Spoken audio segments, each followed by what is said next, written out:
You may take a seat, Professor. Before we start, there's one issue I want to deal with. On Friday afternoon, the 4th of July, 2014, I had to verbally amend an earlier order that I had made on the 2nd of July, 2014, to the effect that the reports of the psychiatrists and psychologists, exhibit PPP and QQQ, were not to be published. This was after it came to my attention via my clerk on Friday afternoon that the attorneys representing the media and the defense attorneys had come to some agreement as to what could be published in those exhibits. On Friday, I then gave direction to my clerk to inform the media that the media could go ahead and publish the contents of PPP and QQQ in accordance with the agreement between the parties, and I said I would formally make the amendment in court on Monday by putting it on record. Before I do so, however, I wish to ask Mr. Oldwage whether you have any submissions to make. We have none. Thank you, my lady. None. Thank you very much. The order, therefore, will read as follows. The contents of exhibits PPP and QQQ may be published in accordance with the agreement between the defense attorneys and the media legal representatives. This order is retrospective from Friday, the 4th of July, 2014. That means it takes effect from that date. As a court pleases. Thank you very much. You're still under oath, Professor? Yes, my lady. Thank you very much. Yes, Mr. Neil? As a court pleases. My lady, perhaps for purposes of good housekeeping, when the matter was postponed on Thursday, there had been an objection with reference to what was termed to be the running down the passage, and I think we should perhaps just place the correct position before you. Yes. We're in possession of the unofficial record of the proceedings. We did not receive the official version, so I'm going to rely, I'm told that it is now available. I'm not in a position now to rely on the official record. I will rely on our record, and then, if necessary, my learned friend will no doubt assist me in finding the relevant captions in the official record. Yes. My lady, the difficulty arose with reference to what had been put to Professor Derman, and I find support for the submission that I'd made on Thursday when I referred to the caption where Mr. Nell put the following to the witness. Did you read that he ran down that passage in the record? And the answer to that question was, there was a statement at some point in time saying, I ran. And then the important aspect. Mr. Nell responds to that as follows, and he says the following. No, please, Professor, think carefully and just listen to the question. You confronted him with this. Did you confront him with this because you read it somewhere or you heard it somewhere? What was it? Professor Derman then responds, no, it was in the record. Somewhere along this description was the words, quote, my lady, I ran, unquote. And so, when it becomes clear that Professor Derman was relying on a statement, the import of which was that he had read somewhere that somebody had run, the automatic response to that is, by Mr. Nell, no, please, Professor, think carefully. At that point in time, it's not a situation that the professor suggests that there was a running down the passage on the approach path to the bathroom. What he said was that he had read somewhere that there was a description of running. Now, it goes further.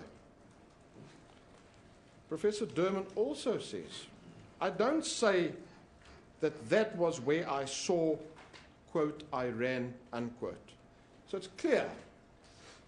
But at that point in time, hence my objection, where there's uncertainty as to exactly the location at which the so-called running took place, should have been put to the witness, because it was the accused's version as to where he ran, and I quoted from page 1762. On his approach path to the passage is where he ran. So the objection was premised on the basis that this line of questioning and then the statement that is made is misleading. Because if it is within your knowledge as the cross-examiner, rather than have this confusion, avoid it by putting the true facts and the correct facts as to where the running would have taken place. And the best way to have done that, once there was an appreciation of the fact that confusion may have crept in, was then to have put the correct caption in the record to the witness. That was the objection, my lady. Otherwise, it becomes confusing, and then later on, the state would want to argue that it was contradictory, when this entire difficulty and confusion could have been avoided. That was the objection, as the court pleases. Thank you very much, Mr. Aldridge. Yes, Mr. Mayor. May it please the court, my lady. Mr. Aldridge on Thursday demanded an apology. I don't owe anybody an apology, and I'll go through the record. I don't demand an apology, but let me go through the record. Well, my lady, was it here in court? Yes, he said Mr. Nell should apologize on Thursday. I missed it. I never said that. I must have missed it. Lady, It doesn't ring a bell. may I deal with the objection? Yes, please The do. official record, page 2893. It starts. But may I just have a word?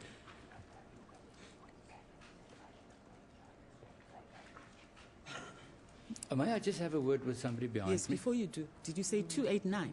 2893, my lady. 93, thank you. Yes, you may consult.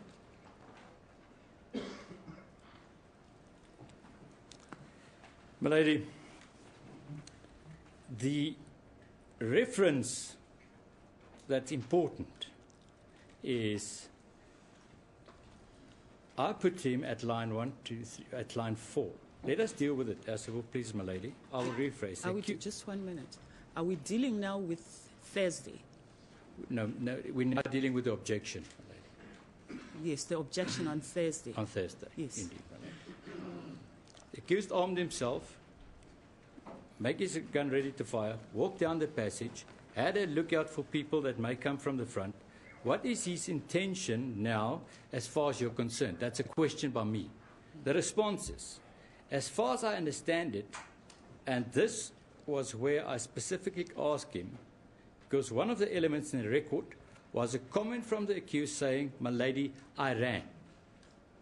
And that is what I did not understand, and that is why I wanted to speak to him again, because I did not understand it. My point being, I asked no question about ran. The witness volunteered this line of questioning. No. I said no. The witness responded.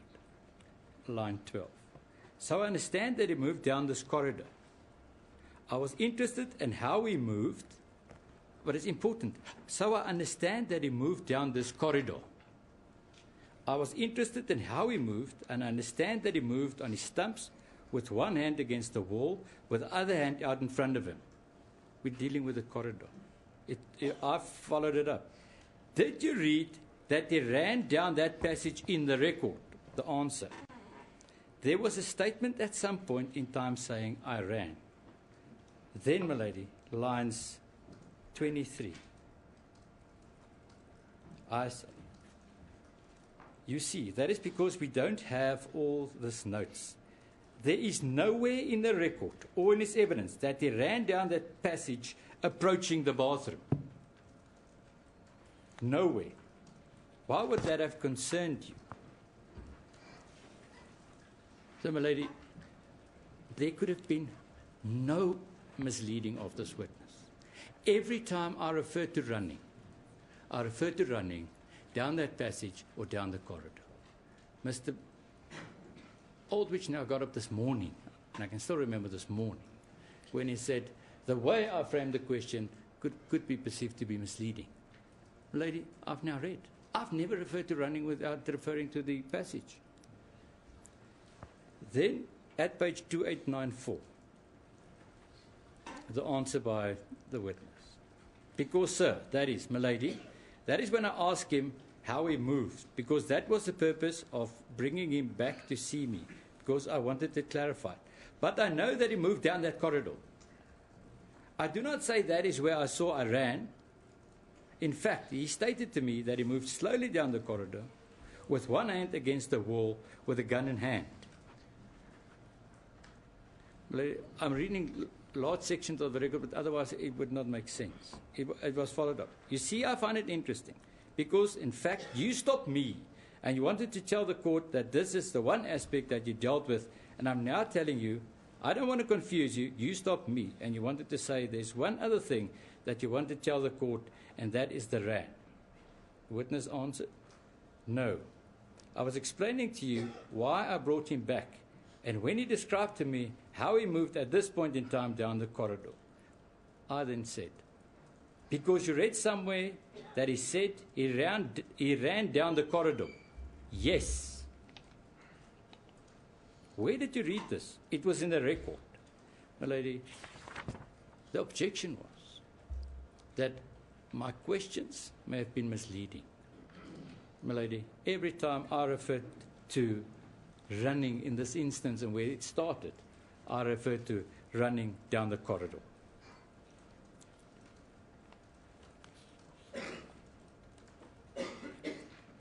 I'm just, and that is when Mr. Aldrich got up.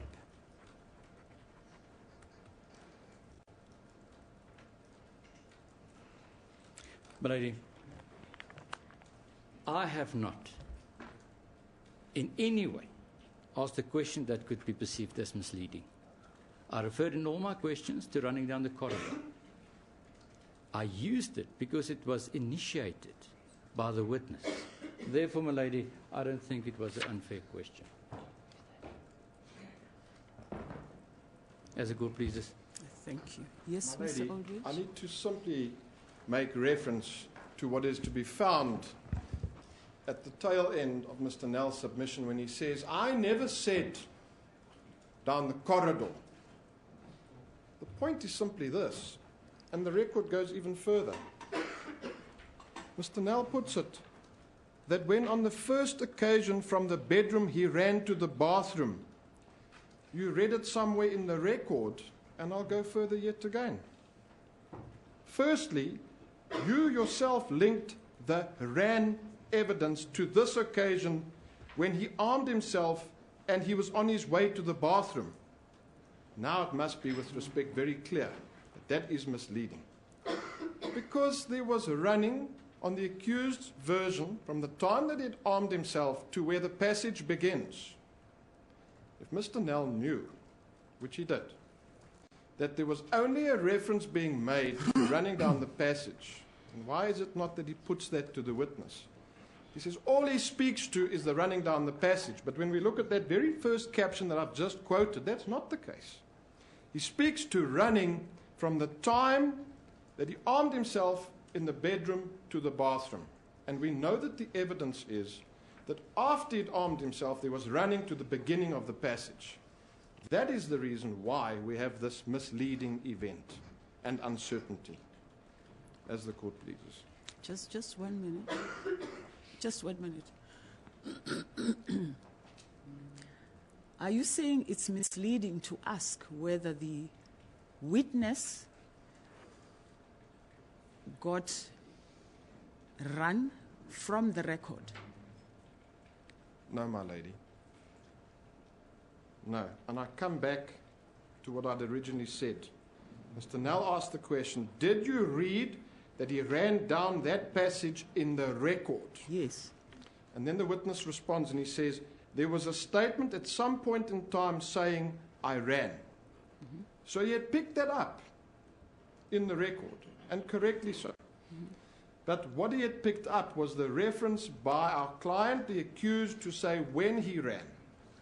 And that was from the time when he had collected the firearm on his approach path to the passage. So there's two very distinct issues here. And that's where the confusion comes in. There was indeed running on the evidence that took place, from the bed to the passage, but certainly not down the passage. In other words, the evidence was clear in that regard. I'm trying to digest what you say.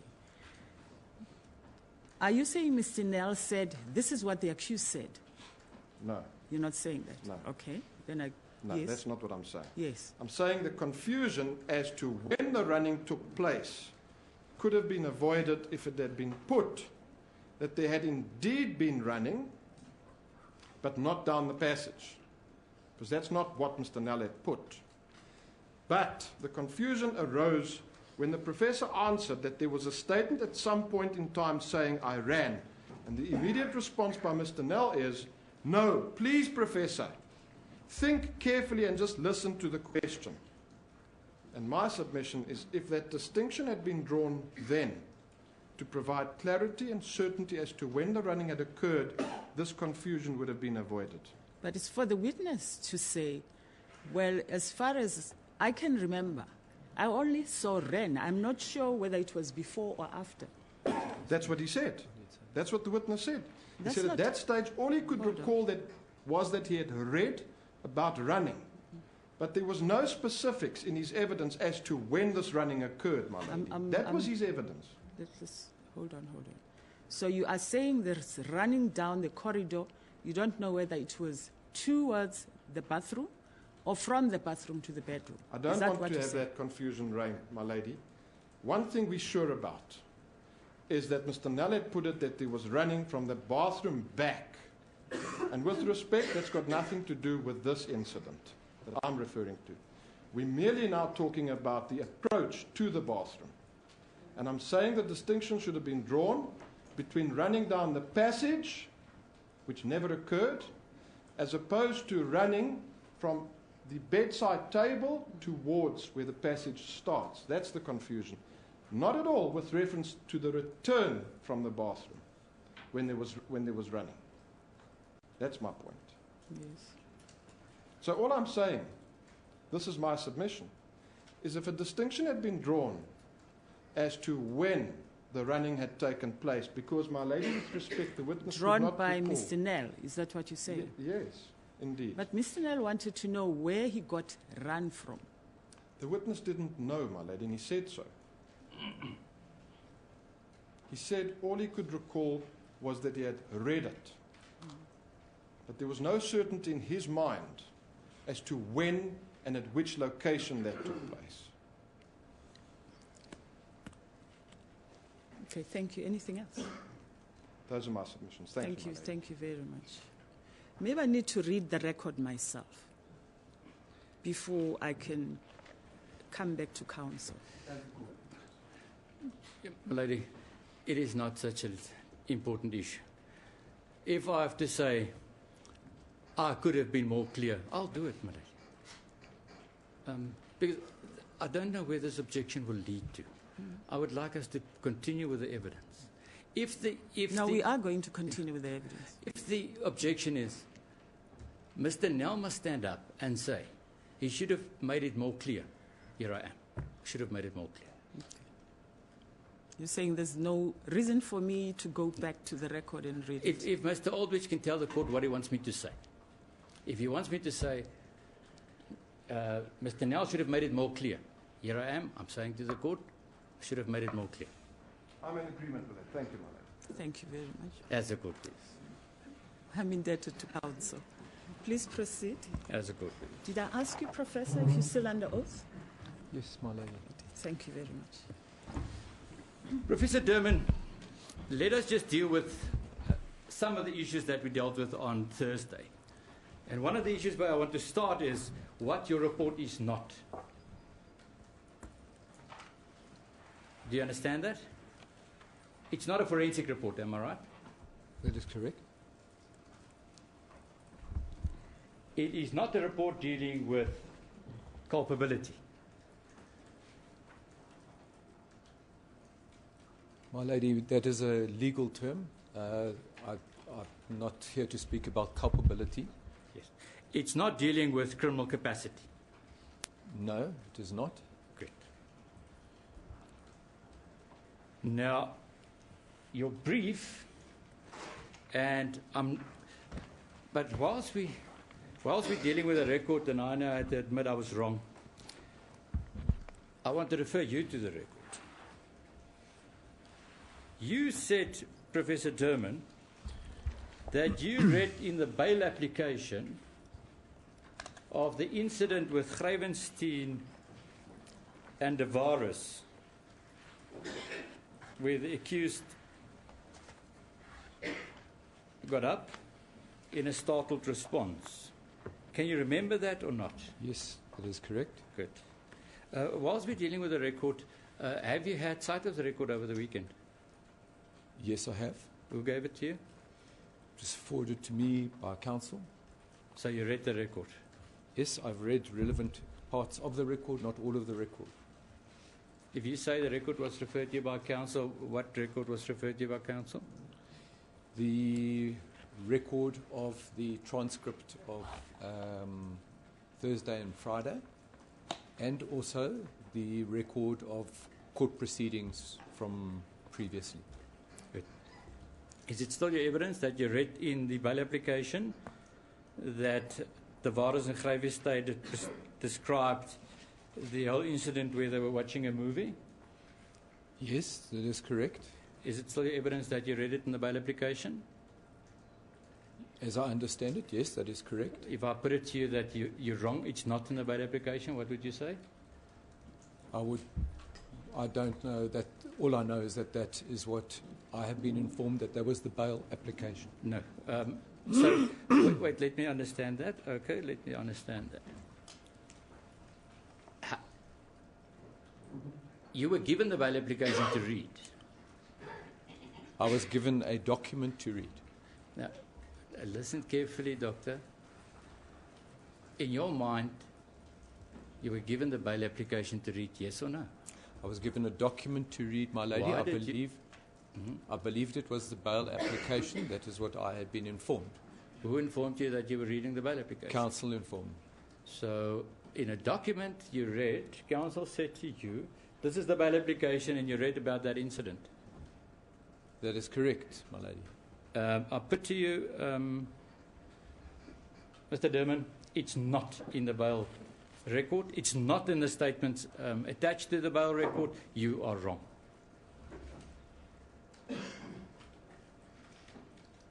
Where did you get it? What did you refer to? I have the document with me, my lady. You referred to statements. Am I right?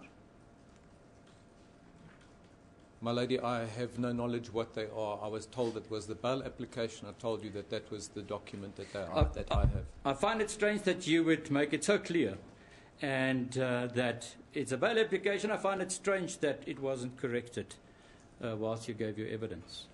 My lady, that is what I was told. Good. But that was just because we're dealing with a record.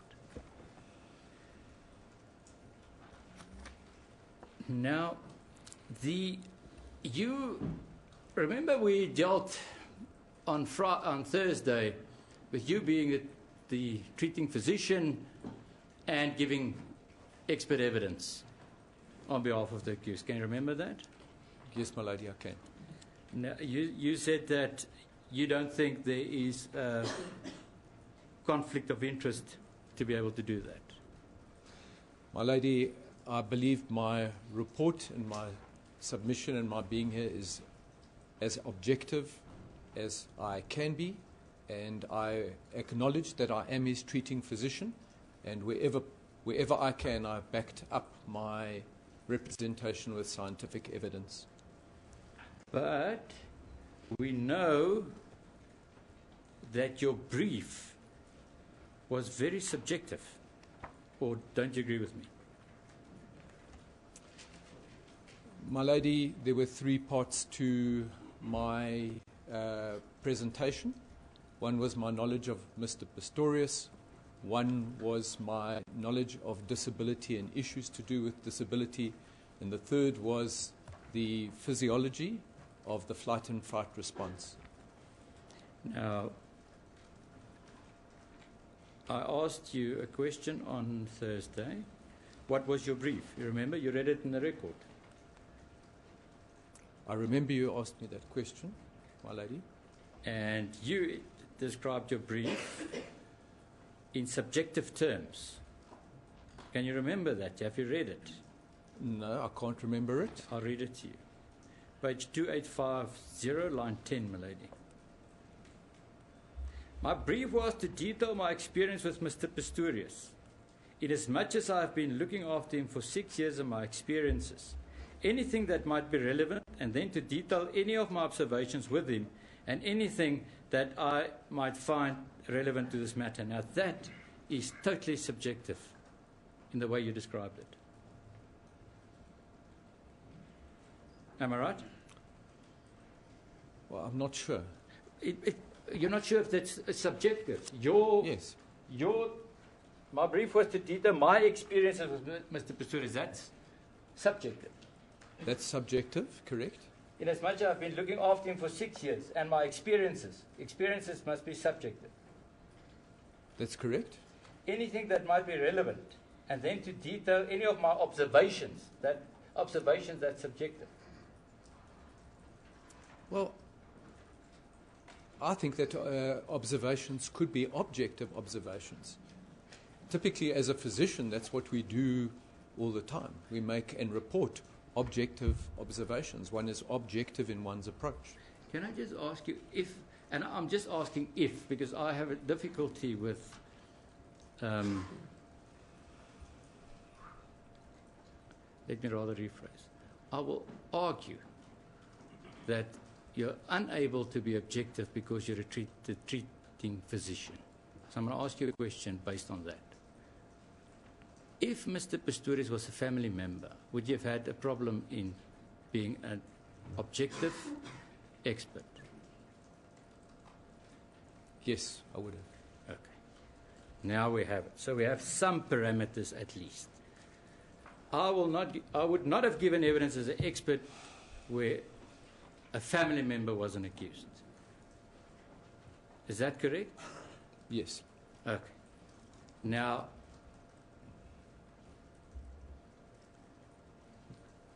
why would you draw a line between this person, Mr. Pistorius, that you traveled the world with,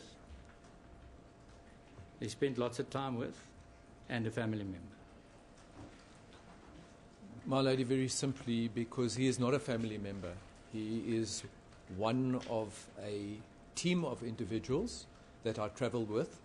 I believe that as a physician, I can be objective. I understand the issue that the prosecutor has, and I believe that I can be, particularly with respect to my evidence that I have rendered in court. Professor, you're not a psychiatrist or a psychologist, am I right? That is correct, my lady. And you will not venture into the expertise of a psychologist and a psychiatrist, am I right? That is correct, my lady. And you know that there was a panel appointed to observe the accused in terms of the Criminal Procedure Act. That is correct, my lady. And you know that Dr. Fine was appointed by the defence to that panel. That is correct, my lady. Have you consulted with him? With Dr. Fine? I've met once with Dr. Fine. You consulted with him about his findings? I have met with Dr. Fine before the period of observation began. I'm going to repeat the question.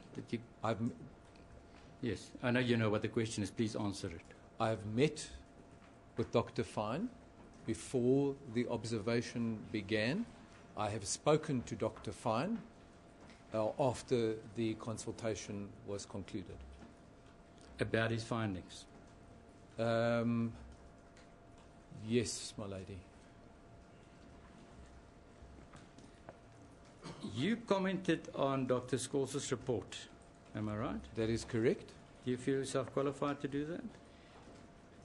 On certain aspects of it, yes, my lady.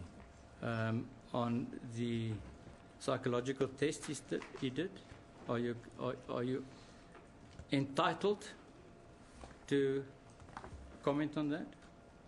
My lady, as far as it goes with respect to the symptom or the construct of anxiety and feeling anxious, yes, I am, because that is something as a physician that I am trained. I'm asking you if you feel yourself qualified to testify on the results of psychological tests. In as much as results go, my lady, I would say to have a valid and reliable response to that, you would need to be skilled in psychometric testing.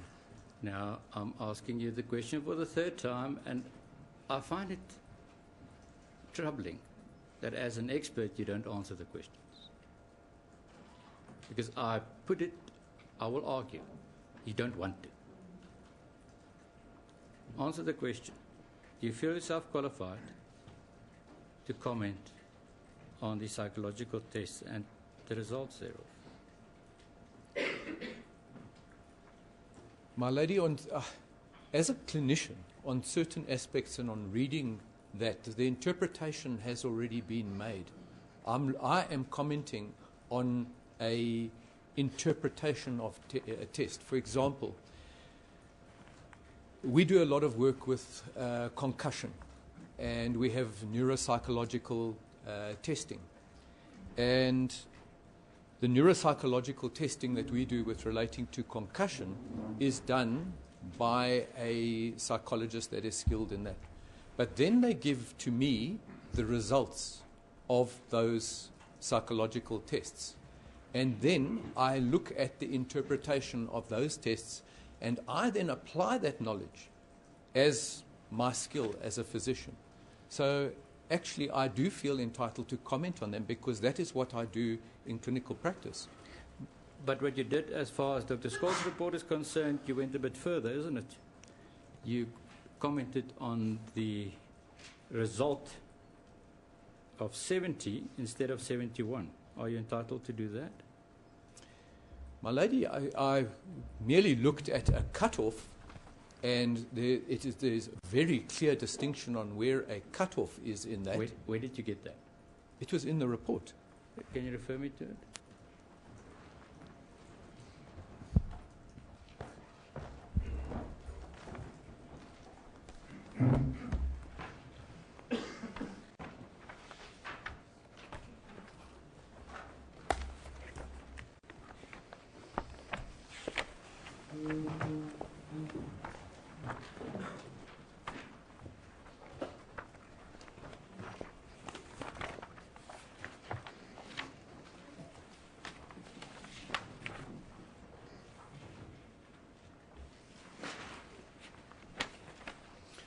My lady, I refer to page 14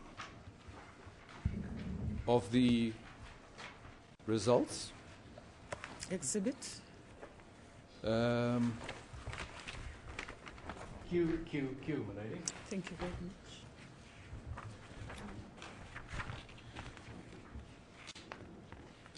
And my lady, there is a preamble on pages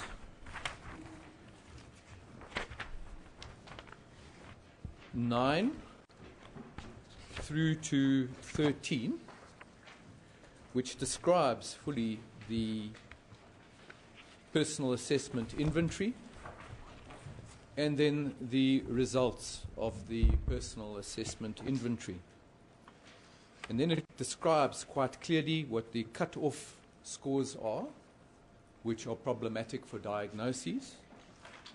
And they give the what we call in medicine the reference ranges to those. Then there are the various different constructs going down with the abbreviations so that one can refer back to the various different issues. So there is the meaning that has been interpreted there. And there is the scores going down the side of the page. So Is that on page 14 now? yes. Yes, thank you. So I was asked to comment on that particular issue by Mr. Oldwage, and I remarked that 70 is close to the cutoff, because one does not need to be a psychologist to make that inference. I am a physician. I am used to interpreting various different type of scores, from blood tests through to neurocognitive tests, from concussion. And here it's actually put out. It is explained what your cutoff scores are and what they mean. So I am not making any kind of a diagnosis in doing this. The major issue here is you talk about cutoff, you talk about 71, but you see what it reads is scores between 50 and 70 are viewed as the normal expected. So what we have here is normal. What happens after that is test specific, and you should know the test before you can say 71 means something. Am I right? Yes, that's correct, my But lady. you did. You did. You said 71 would have meant something in your evidence. My lady, I'm referring to the paragraph also, 3.2.3, says the score of 70 on ARD indicates although he measures high, Mr. Pistorius does not suffer from a clinically diagnosable anxiety disorder. Now, I am saying that 70 is high. It is abutting on that range. That is what I'm saying. You see, the question is not that. The question is, you felt yourself qualified to remark on a score of 71. You don't know the test. You don't know what 71 would mean. Because 70 is normal. Why do you feel yourself qualified to remark on that? My lady, because, and this is why I spoke to Mr. Fine, Dr. Fine afterwards as well, to ask, does he agree that 70 is high? And to find out if the patient was on medication at the time of doing these tests. Professor, you see, I just want to make it clear. I'm not eliciting hearsay evidence from you about what Dr. Fine said. Because next to me is Dr. Carla Kotze. She was the state's psychiatrist. And she doesn't agree that it's borderline. Mm-hmm. And? My lady, it's one thing to suggest that the other psychiatrist for the state doesn't agree. Mr. Nell must be clear to indicate whether it's his intention to call the psychiatrist as a witness in these proceedings. My lady, I will ask the question in a way that I think I'm entitled to. If there's a view, he can comment on it. If I don't call the witness, it is the court will evaluate the strength of that evidence. But Mr. Oldwage cannot get up and say that I should indicate if I call the witness now. My lady, I'm still formulating a question, and I am careful to formulate the question in such a way that this witness would be able to answer. Yes, Mr. I Orr. note that there's a reluctance to indicate whether Mr. Nel will call this witness. Now, if he doesn't call this witness, is it then fair for the current witness to answer these questions?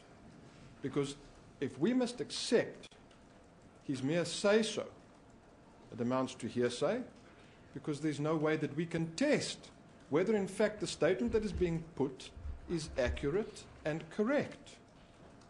So all we want to know is that witness going to be called? It's as simple as that, my lady. Mr. Nel? My lady, I don't know if Mr. Aldrich would now insist that there's a finding. What I will do is, I'll withdraw that question and put it in a different way. Yes, rephrase. As good. Mr. Derman, if Dr. Carla Foster would Professor Derman, my lady. It's Professor, but it was clearly a mistake. Please proceed. As a could do this. Professor Derman, if Dr. Carla Foster would testify that the anxiety is not overly high, he did not test overly high, what would your views be? If that is indeed the case, my lady, I would cede to my learned colleague's higher qualification in this particular issue, and I know she has had many more years' experience in it than myself, and that is my feeling.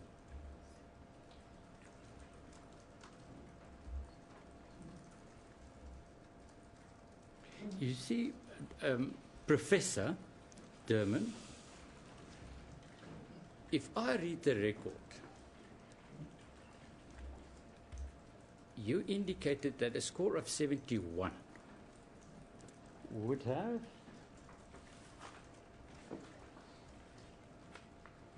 constituted a finding. You were qualified enough to tell this court at page 2839, my lady. A comment I would make is just regarding that the markers here, marker of anxiety, namely anxiety ARB or anxiety-related disturbance, is at the borderline. So had that not been 70 but 71, it would have constituted a finding. What finding are you talking about? You don't know the test. My lady, the test is actually very well explained in the preamble, all the way from page 9 right the way through, with the cutoff values given. But you don't know what 71 means. Standing there, you don't know the test well enough to tell the court what 71 means.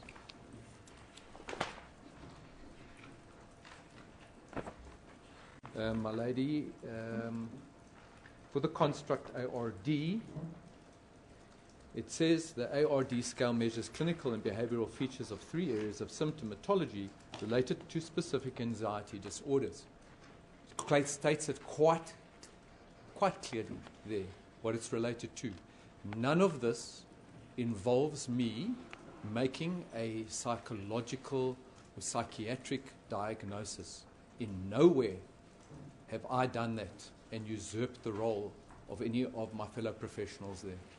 I beg to differ, because, Professor, I'm still asking you a question, which you again failed to answer. If it was 71, it would have constituted a finding of what?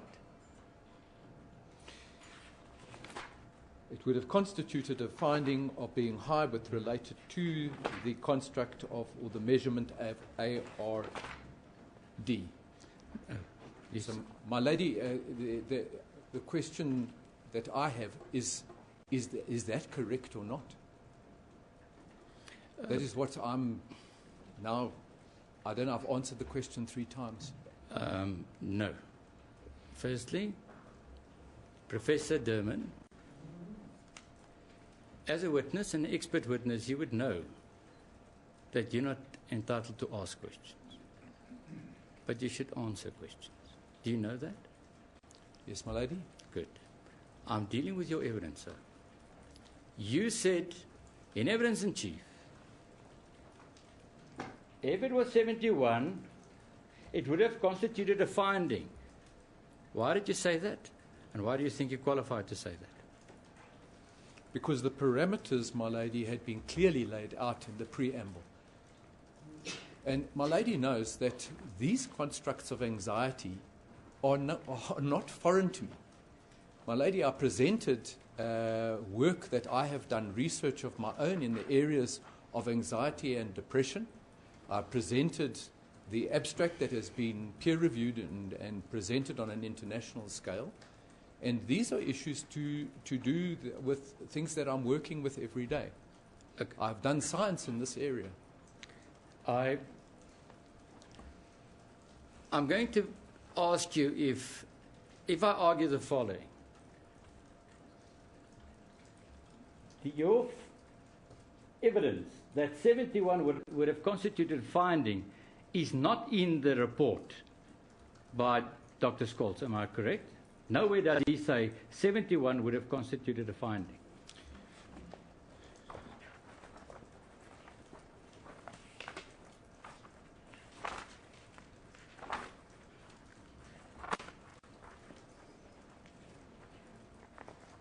Sorry, my lady, I'm looking.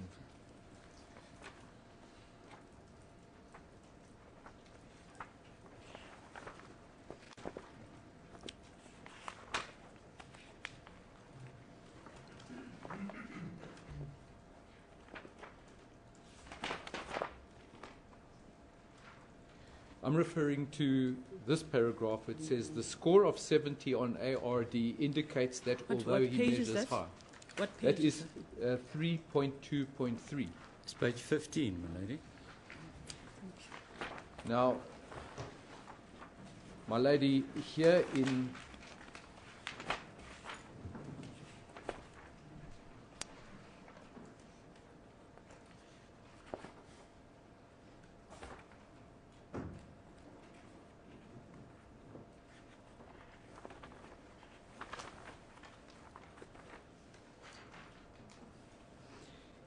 on page 14, it says results of the PAI.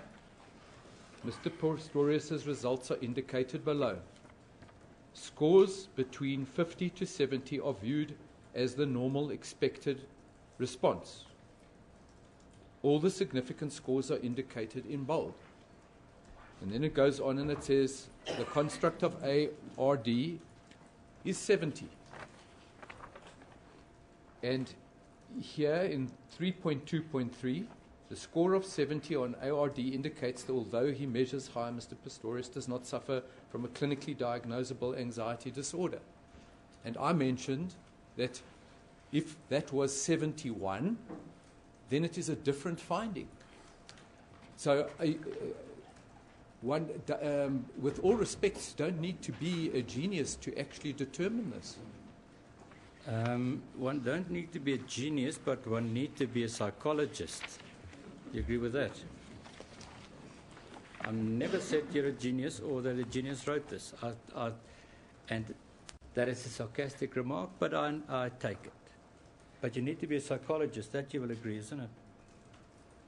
My lady, as a clinician of 20 years' experience with work and research in this area, I feel that I have the knowledge to say that 71 would have included something else. But I also want to go back to a consultation that I actually spoke to Dr. Fine on this issue. So I'm not interested in your consultation. Don't elicit a hearsay. I'm not. So please deal with the question. I asked you, where did you find 71 in that report? You cannot tell us, am I right?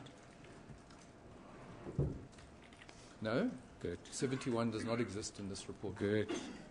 You also, you do know that the Health Professions Act indicates that tests, measures, questionnaires, instruments that tap psychological constructs must be used, interpreted, and controlled by psychologists. That's what the Act says, am I right? If you read it to me, sir. Good. If I'm wrong, Mr. Aldrich will be up. My lady, I'm hardly in a position to respond. I don't know what it is that Mr. Nell's reading from. Perhaps if he favours us with a copy of this document, we'll then be in a position to respond. I refer to the Health Professions Act 56 of 1974 that must be available. You don't have copies? Not of the Act, my lady, no. Yes, but it would have been so wonderful if you had copies for everybody so that we should know what you're talking about. Yes. Yes, my lady, I do understand. I'll make that available. What I did, however, is I tested this witness's knowledge of this Act, and if he knew that. I'm not going into any detail as far as the Act is concerned at this present moment. If I do, I will make copies. Yes, can you just make it available to your colleague, Mr. Aldwich? I'll make the Act available to him. I must just get it, my lady. No, I mean now. I don't have it now, my lady. You don't have it with you? No, my lady. I've got a document available to me. That I don't think is a problem to make available.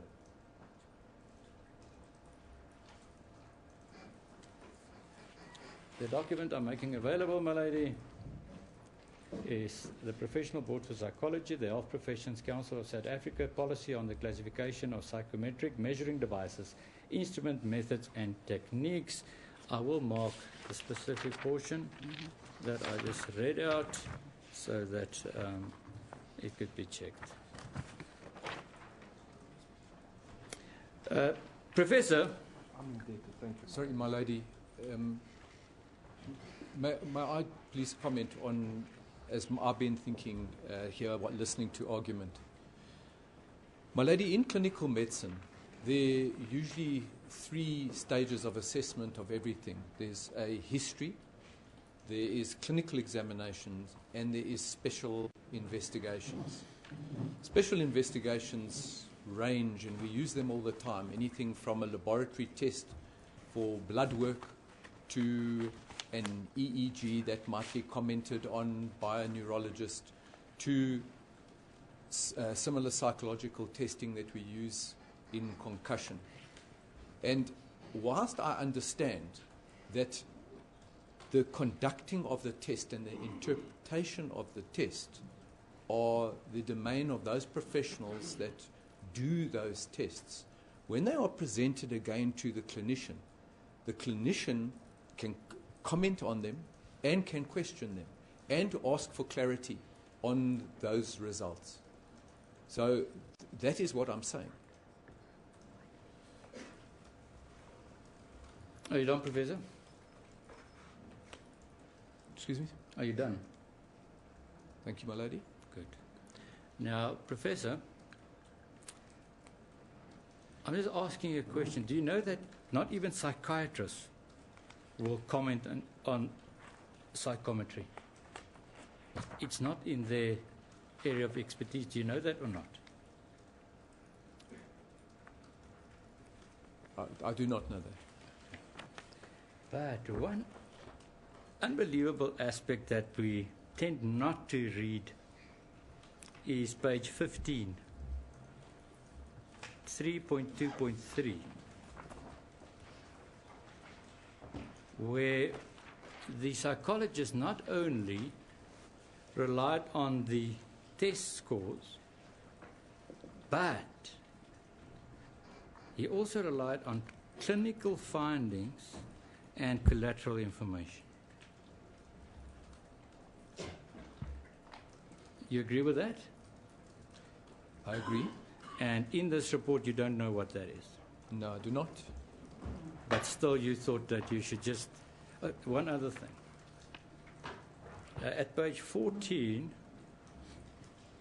even in the mind of Dr. Skoltz, the 70 wasn't significant. Do you agree?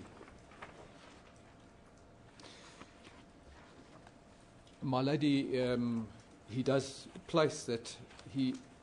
Obviously, it is enough for him to say, indicates that although he measures high, that he has indicated that he measures high on that score. Remember, I asked you a question. He did not think it to be significant. That's the question. Do you agree with me? Yes. He states further, Mr. Pistorius does not suffer from a clinically diagnosable anxiety disorder. Now, let's go to page 14. Results of PAI. Scores between 50 and 70 are viewed as the normal expected response. You have that? Yes, I do. All the significant scores are indicated in bold script. Do you see that? Yes, I do. 70 is not in bold, Yes, I see that. so it's not significant. It's high but not significant. I see that. Okay.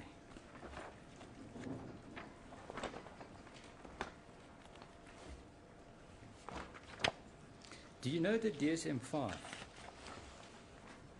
I know of the DSM-5. What do you know of the DSM-5? DSM-5 is the latest edition of the Diagnostic and Statistic Manual for psychiatric evaluation. And all the disorders are listed in the DSM-5. That is correct. And you know that the panel of 3 psychiatrists indicated that that the accused did not suffer from any disorders as listed in the DSM-5. That is correct. Now,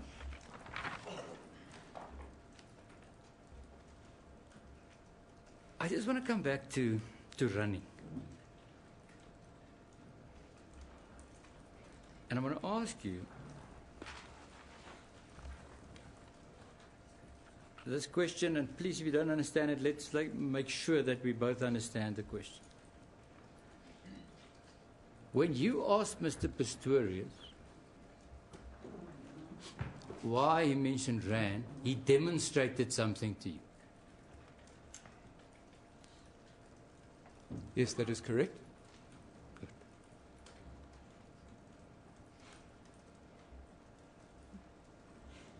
And what he demonstrated to you is what you demonstrated to court Thursday. Well, no, my lady, that isn't. I didn't move out of this witness box. Okay. I was here. I But- didn't move. But you indicated, well, you described it, let me just say, is what you described on Thursday, how he moved. You asked me to show you how he moved down the corridor. Yes, that is correct. And that he did on a question to demonstrate to you how he ran. Am I right? You said so. How he moved, and then he demonstrated to me how he ran down the corridor in chambers. Yes, that is correct.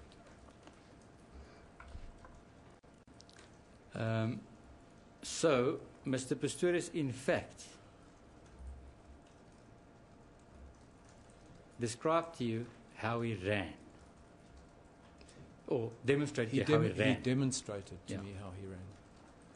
He did not say, I never ran, I moved cautiously. No, I wanted to gauge what he meant by run. Because, as I explained before, my lady, I know that Mr. Pistorius cannot run. Because in order to run, both feet or both lower limb projections have to be off the ground at the same time. Can I just ask you then, was it ever demonstrated to you that Mr. Pistorius was able to walk backwards on his stumps? It was never demonstrated to me. Do you think it's possible?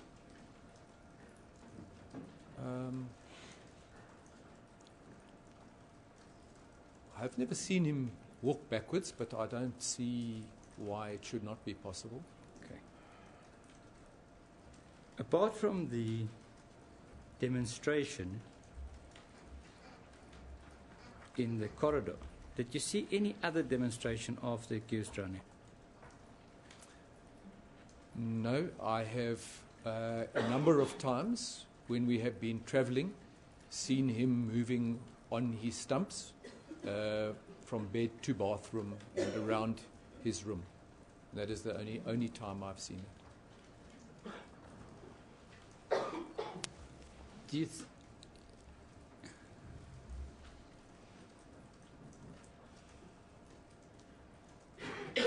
now, in your explanation of the demonstration, the accused had his one hand against the wall.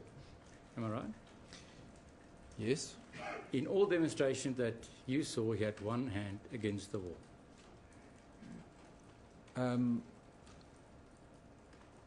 No. When I asked him to show me what he meant by run, he didn't have... I'm not sure if he had both his hands against the wall when he was running. No, you see, why would you not be sure? You were there. You volunteered the evidence. I know that his hand was against the wall when he was walking. I'm not sure if he was running. I can't recall, my lady. Okay, then at least we have this concession. I don't know if he is able to run without having his hand against the wall.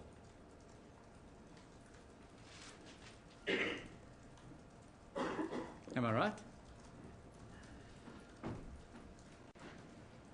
I cannot be sure, my lady. What? Well, then the answer is yes, I don't know. Why is the answer I cannot be sure?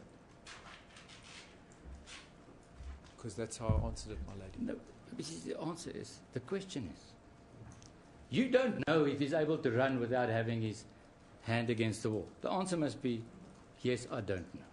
Can we have that answer? Yes? Okay. I said, can we have the answer? Is the answer yes to I don't know? Yes, I do not know. Okay.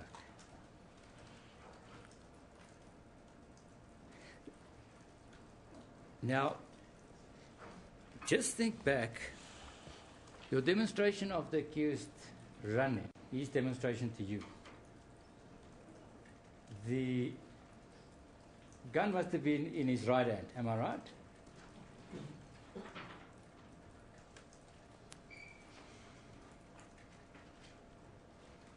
Yes, it must have been.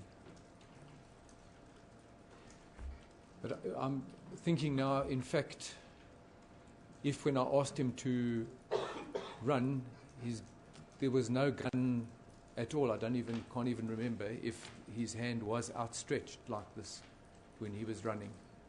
I asked him to run, but I can't remember if there was a gun or he held his hand out like in a gun. You see,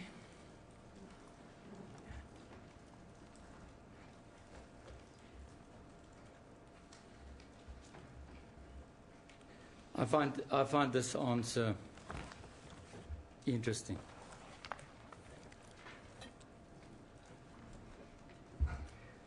But let me just unpack it a bit. When he walked, at least he had the gun in his right hand. Demonstrated the gun to be in his right hand. Yes, he did.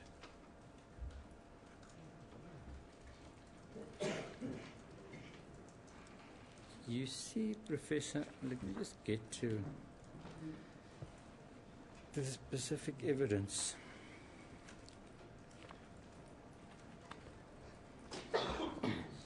Lady, I'm just paging through the record. I'll proceed now.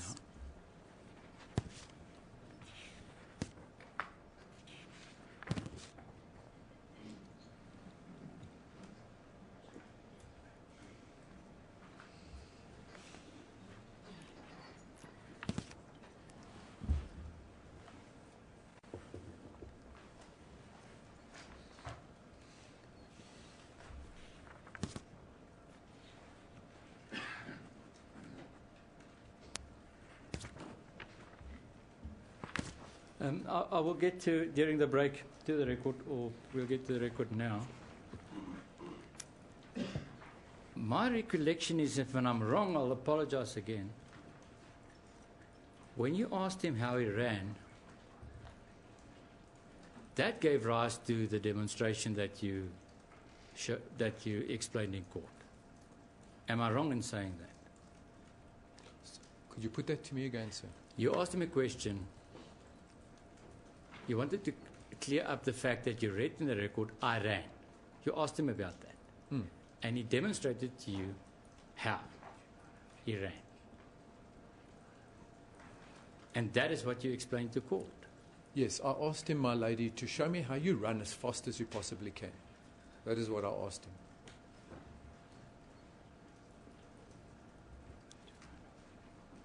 And when he did that, is that what you explained in court on Thursday? Or not? No. Not. Okay.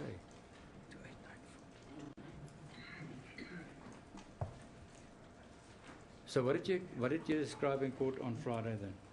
Oh, on Thursday. I explained how he showed me how he moved down the corridor.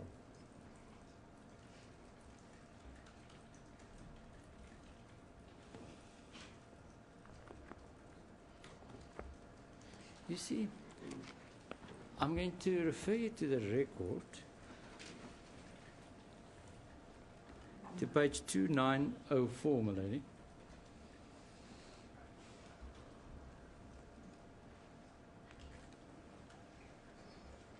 At line 7.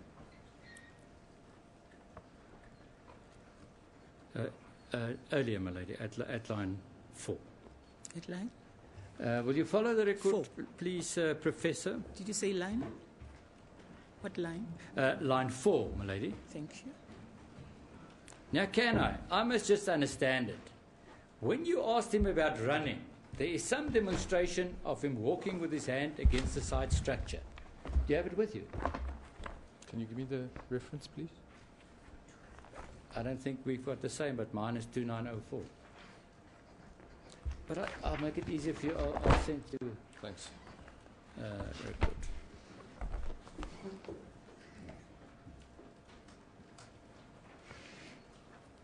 record. Do you have line 4, Professor? Start with no, can I? Yes? Okay, let's just read it. Now, can I must just understand it. When you ask him about running, there is some demonstration of him walking with his hand against the side structure. Am I right or am I wrong? You say yes.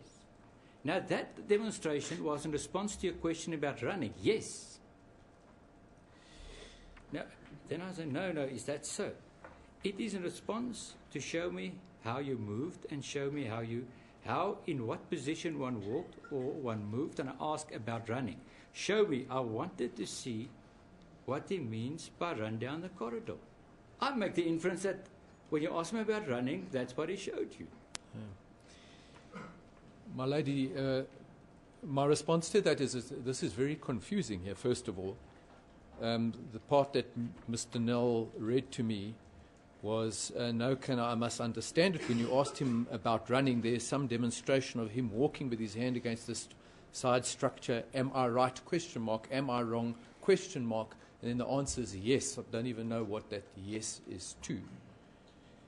But what I am trying to say here is that there were, when I asked him how he moved, there are two separate things that I asked him about.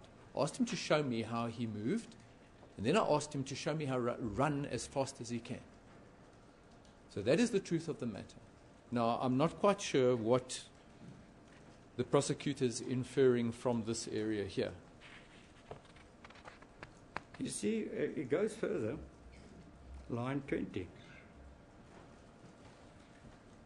Let's make it line 18.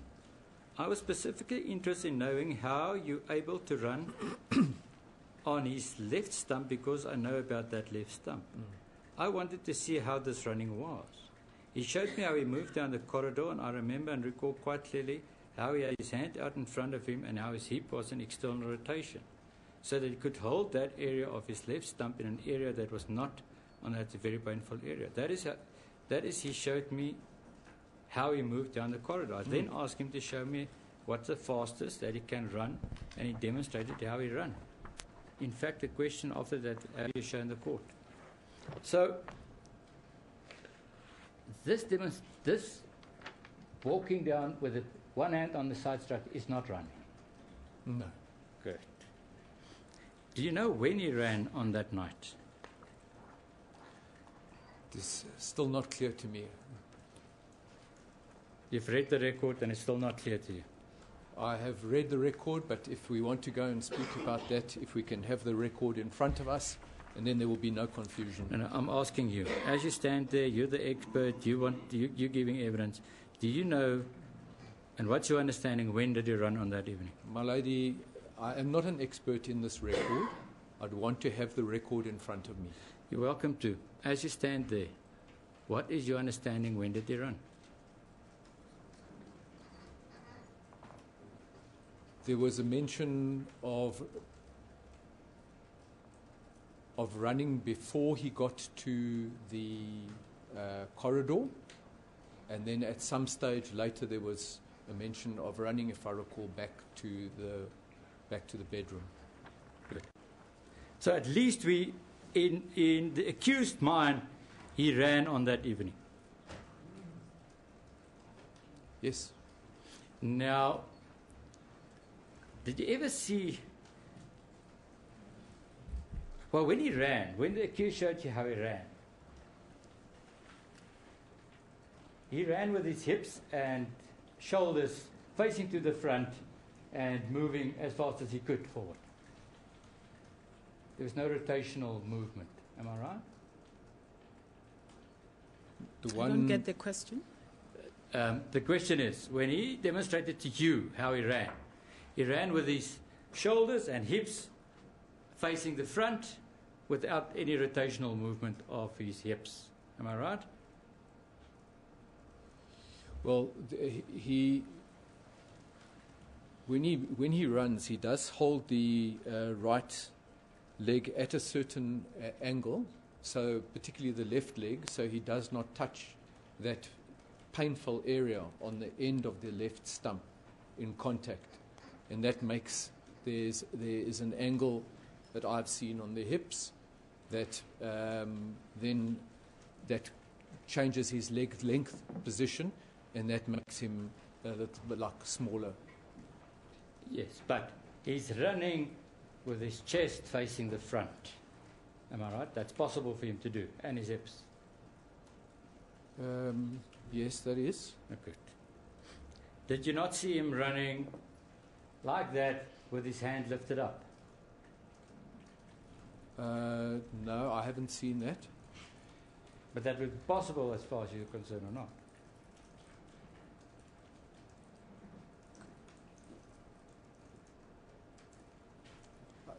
Don't suppose why not? It would be difficult to balance like that.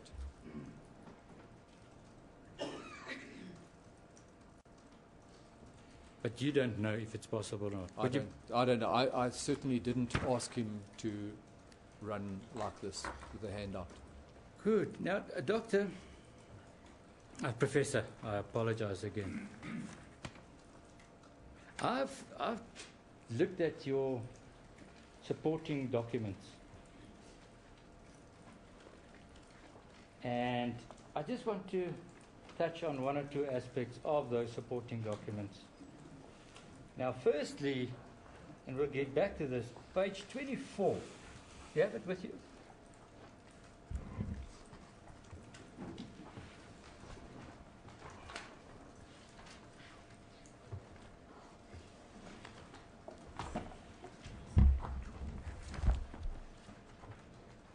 I have it. Good. So it's mark 24. And more particularly at the bottom of that page, where it's described, this sympathetic system promotes responses that prepare the body for strenuous physical activity in the face of emergency or stressful situations, such as physical threat from the outside environment. This response is typically referred to as fight or flight response because the sympathetic system readies the body to fight against or flee from a threat.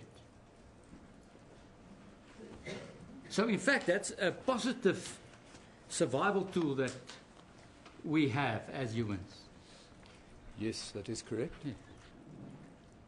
So that would cause you to run faster than you think you could,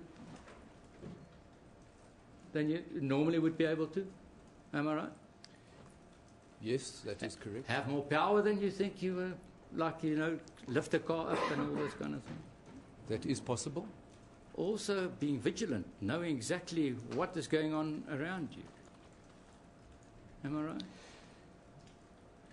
Well, my lady, as I explained before, when the amygdala is triggered, speed is what the amygdala uses at the expense of accuracy. So we know that there is decreased, from many imaging studies of the brain, there is decreased activation of the cortex. So in fact, thinking is less. And the example that maybe I can give that is understandable is if I'm standing close to a road and a car comes along and nearly hits me and we jump out the way, the response of the body to get out of the way hasn't had that cortical kind of planning and executive function that has got us out of the way. It's been like an automatic thing that has happened. But that's immediate. Yes. That's immediate. That automatic thing is immediate. Am I right? Yes. Okay. But now, this flight or fight response is a normal physiological response, and it's present in all people. It is indeed. Now, even on the objective facts, there was at least an option for the accused to flee, even walk out of the room. Am I right? On the night of the incident. There indeed is that option. Yes.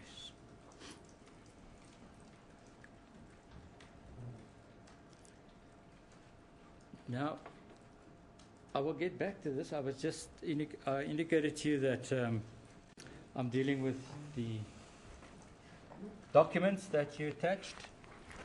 And if we could just turn to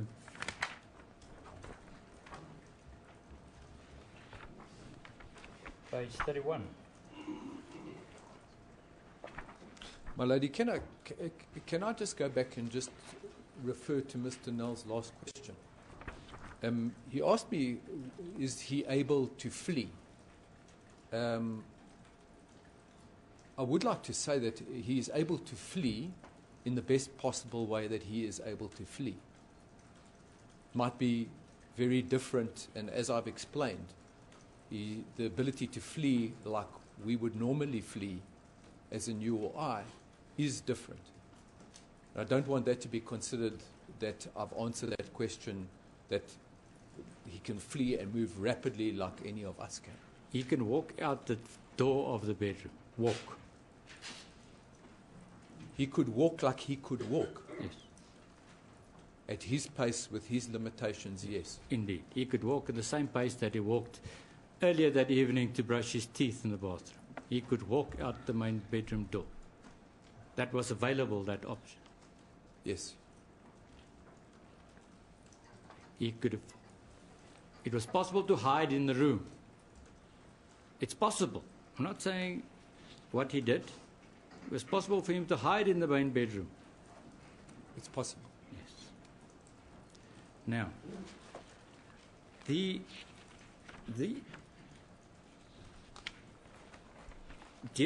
when there's a startle, you would expect a heightened sense of awareness, at least.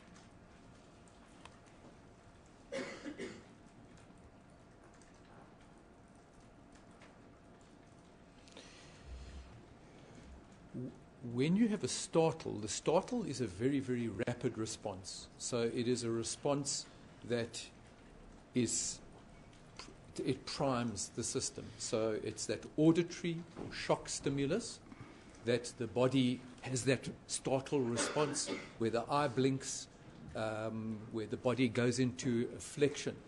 And then what happens after that, the brain does have that awareness that Mr. Nell speaks about, that it actually assesses the surroundings, and it now matches the threat with the experiences that are programmed into the amygdala that we spoke about so much on Thursday and Wednesday. And then if that matches the experience of the amygdala, then that flight and fright response ensues. Yes. So the fact is there would be a heightened sense of awareness. The answer is yes. Yes. Why I am hesitant here is that we do know that when this is happening, there is decreased activation of the cortex. And I spoke about that ventromedial prefrontal cortex hippocampal tract that is activated at that time. So we do know that that happens. To what extent, I do not know. To what extent that this executive functioning of the brain is inhibited, it varies in various situations. I perhaps failed to ask you a question earlier on. You view your evidence before court as being objective as you can be. Yes. You've never once considered that the accused version might be a lie. So, sorry, I didn't hear that. You've never considered that the accused version might be a lie. No, I think that's the wrong inference. Obviously, I have. You have. Yes. That whatever he said was a lie. Did you consider that? My lady, I'm involved in a court case here where there are two sides. There is state's case and there's a defense case. Clearly, I've considered that there are two sides to this. But you never addressed the state's case in your report? In my report? Yeah. Or in your evidence? I'm not quite sure what you mean. No, but did you at least in your report say that based on the state's case, there is no that my evidence would not be important because the flight and fight response would not be applicable?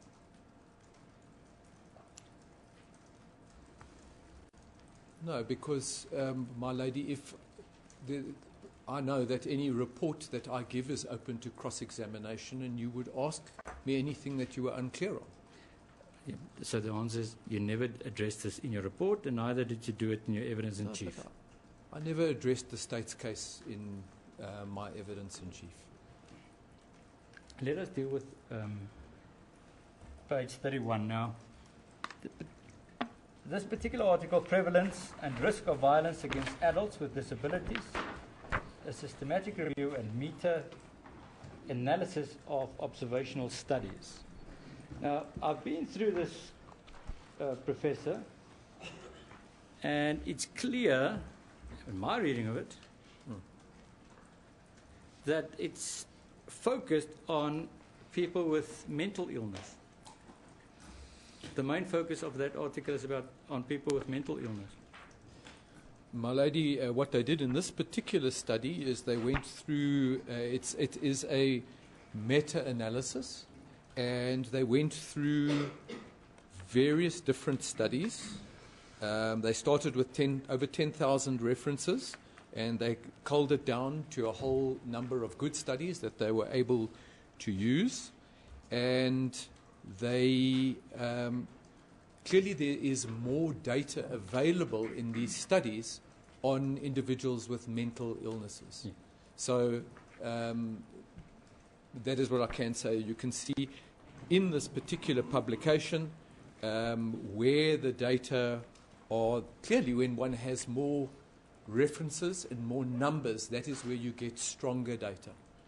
So if you have more individuals with mental illnesses, you would get stronger statistical information from that. You've now given a long explanation. My answer was, the question was so easy.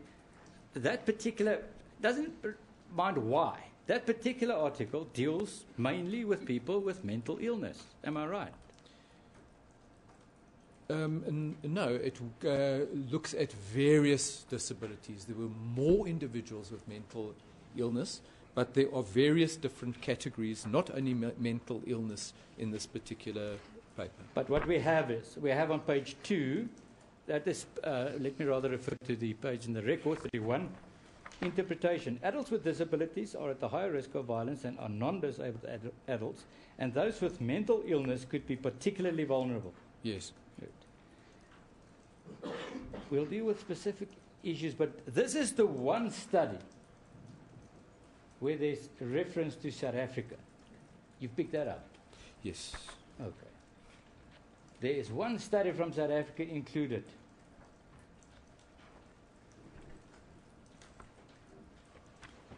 That is one of the weaknesses, is that we do not have good disability data on this for South Africa. But the South African study that they referred to, as far as this case is concerned, is irrelevant. Am I right? Because let us just see what it refers to. What was the South African study? I would need to find that, my lady. Please do, I did, but please find it.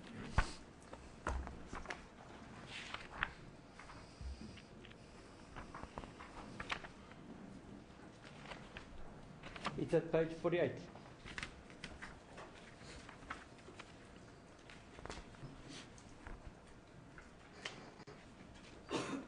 At 22, number 22.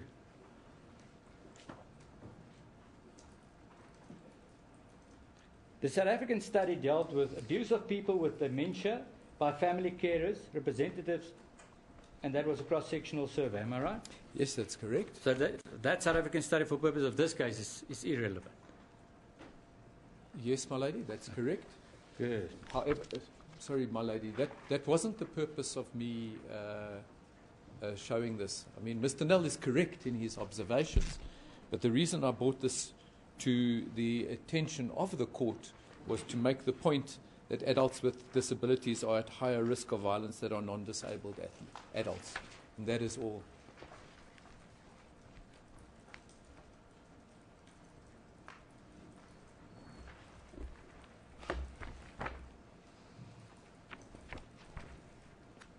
One can also, at the discussion at page 37, it is clear that, at least, let me put it to you in this way. This particular study was presented with other studies that focused on mental illness, and that is why they made the conclusions they did. Am I right? You're wrong, sir. Am I wrong? Yeah. Okay. Because, and let me explain, is using the statistical methods that they used, they looked at different groups of individuals and worked out an odds ratio for attack against individuals with disability. So for all the studies combined was 1.31. Where do you read that? Sorry, sir. I'm at the summary paragraph, which is right in the front. It's page 31. Page 31. And it's under findings.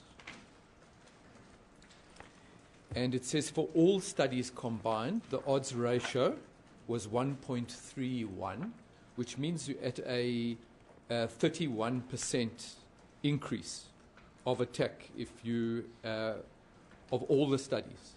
And then it looks at non-specific impairments.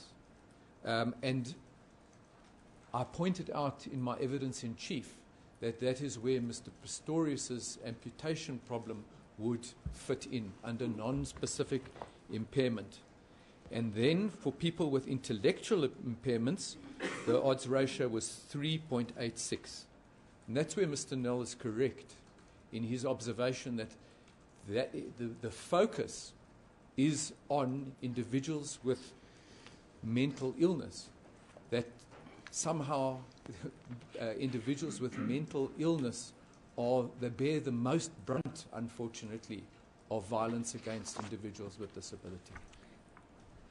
Now, let us just deal with then the next document you used. And I think that would be at page 61.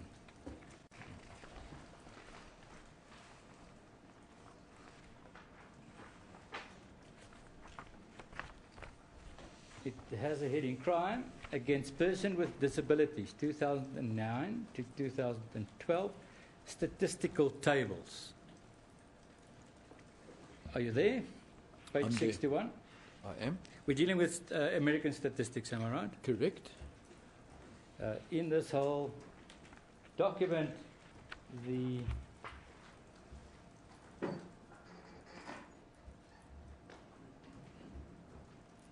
most prevalent disability victims would be those with cognitive impairment and vision impairment. That is correct. And cognitive impairment and visual impairment is not relevant for the current case. That is correct.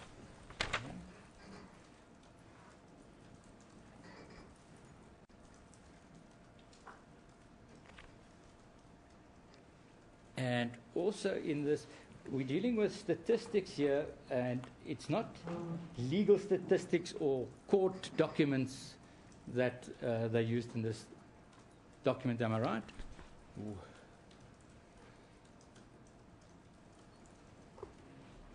Now, I would need to look through the methodology again as to how they gauged their violent crimes. You're welcome to do that. Now, if I read this document, we're dealing with American statistics, granted. There's no indication of where the violence happened, if it was in an institution, if it was outside in the street, who inflicted the violence. Are we dealing with caregivers, family members? That is not clearly indicated in this study, am I right? That is correct. Good. Let us go to page 69.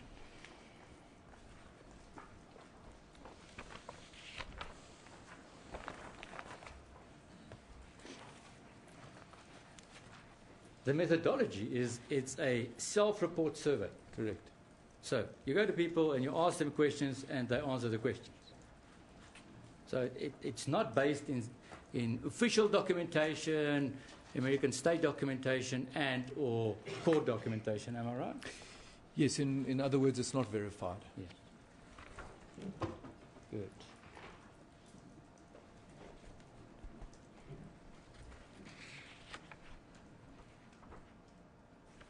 Now, you see, my question here is, now that you're in court and that you're giving evidence, don't you think you should have indicated to the court the shortcomings in the two documents that we now dealt with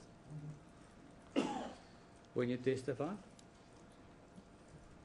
No, my lady, these are what Mr. Nell refers to are merely limitations in the study that was done. And every single study has limitations to it. And if there are limitations that need, if I was going to give you the limitations to each of the papers I would have referred to, there would be many. That is just typically the nature of science. There is never the ideal or the perfect set of circumstances. Although we're now in a court of law and we're dealing with relevance. Do you understand that? I do. Good. Relevance and objectivity. And you did not indicate the fact that this may be irrelevant because of the reasons that I indicated to you. But, my lady, I have a problem here because this is it's a well-documented publication. I'm looking here, it's actually from the U.S. Department of Justice, and they summarize their findings, that there's a main finding. The main finding, as I brought before the court here, was in 2012, persons with ambulatory disabilities, it was 30 per 1,000, a higher rate of violent victimizations than persons with other such disabilities. And the limitations are in the back. It's not like a major finding of this that it's such a flawed paper. I wouldn't bring a flawed paper to court. Can we just also then indicate to the court at page 69 what we're dealing with? At page 69, first column, paragraph 1, 2, 3, 4. Generally, all first interviews are conducted in person. New households rotate into sample on an ongoing basis to replace outgoing households that have been in sample for 3 years period. But what's important now, the sample includes persons living in group quarters such as dormitories, rooming houses, and religious group dwellings, and excludes persons living in military barracks and institutional settings. So, I mean, we have those included, and those samples are not relevant for purposes of this case. Am I right? We're not dealing with somebody living in group quarters, dormitories, or a rooming house. Yes, that's correct. Good. Let us just then carry on and go to page 85.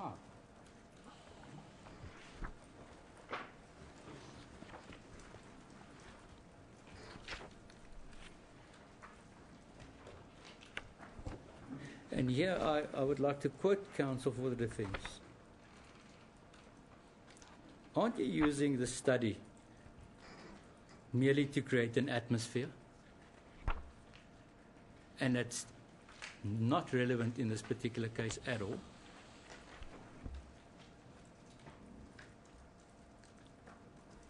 Because deal with hate crime, am I right? Sorry, I misunderstood. Ms. Nell, you said you put to counsel for the defense. Let's rather stick to questions. This particular article deals with disability hate crime. Yes. We don't have it here. There's no indication of disability hate crime in this matter. My lady, in this matter that is correct. However, what I'm saying here is that this issue to do with people, we're speaking about vulnerability. And we're speaking about vulnerability of people who are disabled. It is a very sad fact that individuals who are disabled suffer more attacks right the way throughout the world than people who are not disabled. And in the United Kingdom, this problem was so great that they introduced this paper and introduced a law to deal with it. And what it does illustrate is merely the fact that people who are disabled, if they feel vulnerable for fear of attack, have got reason to feel that way. That was my justification for showing this to the court. Whilst you gave that answer,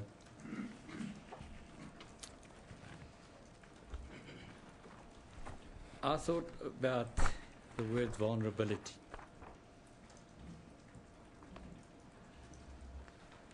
Now, vulnerability should be viewed in the context of the person, am I right? The person and the situation. Yes. Because we will find a homeless person on the street, and that person would be vulnerable, am I right? Yes, sir. We'll find poor people, and without houses with alarms and guards, they'll be vulnerable. That is correct. We'll find older people. Without protection, they'll be vulnerable. Am I right? Yes. In this instance, we found somebody with the means to protect himself by living in a security complex and with an alarm system in his house at least. Am I right? Yes. Okay. We also have a person with a big support group around him, which includes family, am I right, and friends? Yes. And even you're part of his support group to look after his health. That is correct. Now, That whole scenario mitigates his vulnerability in his context. I disagree strongly. But we have the person with a gun on the night. If Mr. Pistorius was vulnerable on that night, he armed himself. Am I right? He did. At least you will concede. With a gun in hand, he's less vulnerable. He might indeed be less vulnerable, but how much less vulnerable I do not know.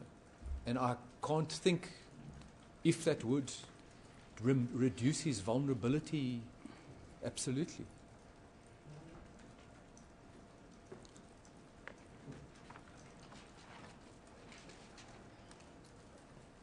Now,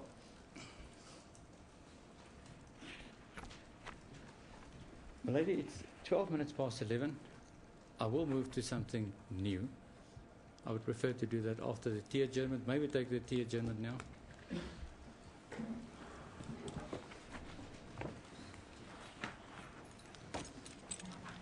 We'll adjourn for tea.